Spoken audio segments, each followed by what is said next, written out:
All right, folks, we continue our post-election analysis, talking to with our Wisdom of the Elders segment. And so we had Reverend Jackson on Monday, Clarence Jones, MLK's attorney on Tuesday, joining us today, civil rights activist, comedian, Dick Gregory.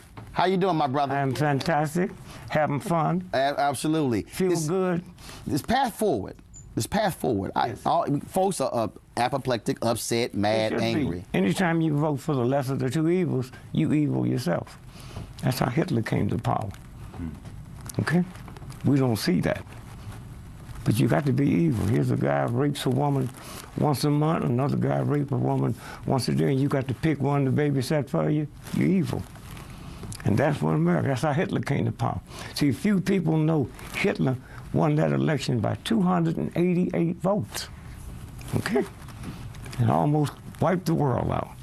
So you can get by with that with the church, but you can't get by with that with the universe that made the moon, the sun, and the stars. And that's where we are. You got people who are concerned in terms of where do we go from here? You don't go nowhere. It's not your business. Not your business.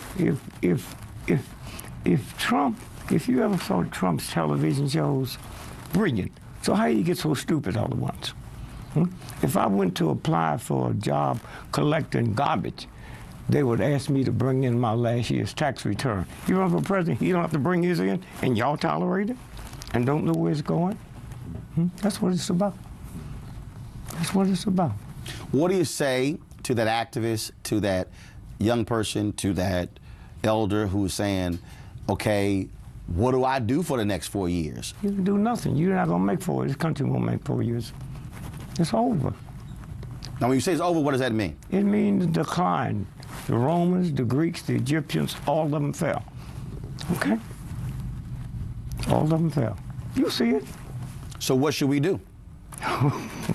Because Jim over here talks about the resistance. Please. They had the resistance with even going against Hitler. Please. The Jews didn't know what Hitler was doing. Okay? Our problem is we think we're part of this government, and you're not. Yes, sir. We want to take the Democrats and Republicans, but when Condoleezza Rice came in, she had more PhDs than the whole administration had, and they called her Condi. They never called Madam Maddie.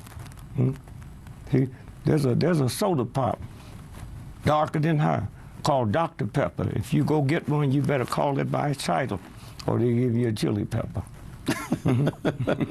That's what it's about. You look at the people who he's already putting on his transition team, and it's amazing to me watching mainstream media lose their mind. Oh my goodness, oh my goodness.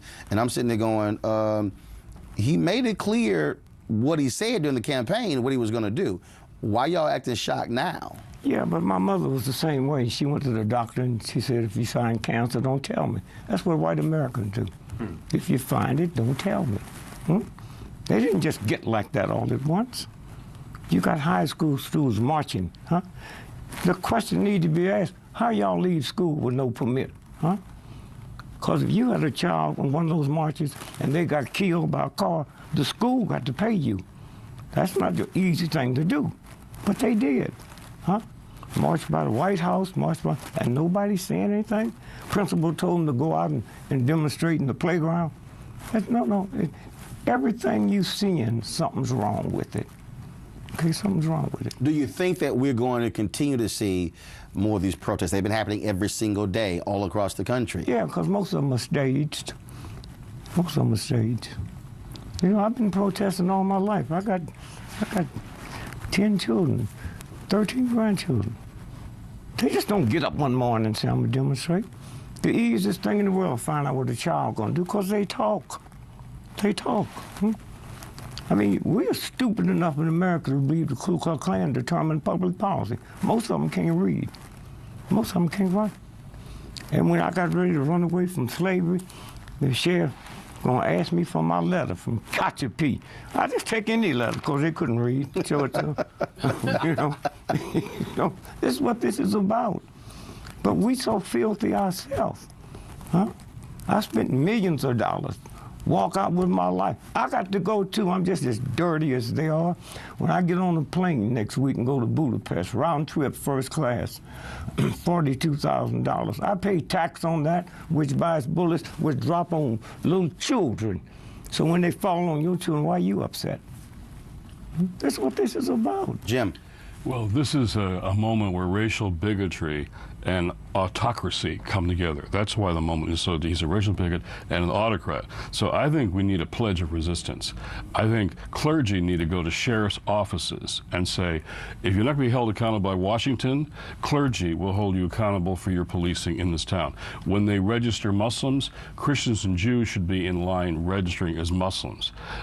When they want to arrest undocumented people, we should force them to arrest them inside our churches and not home alone. There's got to be a pledge of resistance. I mean, in fact, you see the police chief in L.A. who said, we're not going to help you when it comes to rounding up the mayor of Minneapolis said last night, we're not going to help you. So we got to do resistance. So to me, it's faith, resistance, healing, yes, but you start with resistance. This is a moment for resistance, and we all got to make our own pledge of resistance. Kickstart your day at 7 and get the news you need from the perspective you want. News 1 Now with Roland Martin, every weekday morning at 7 on TV 1.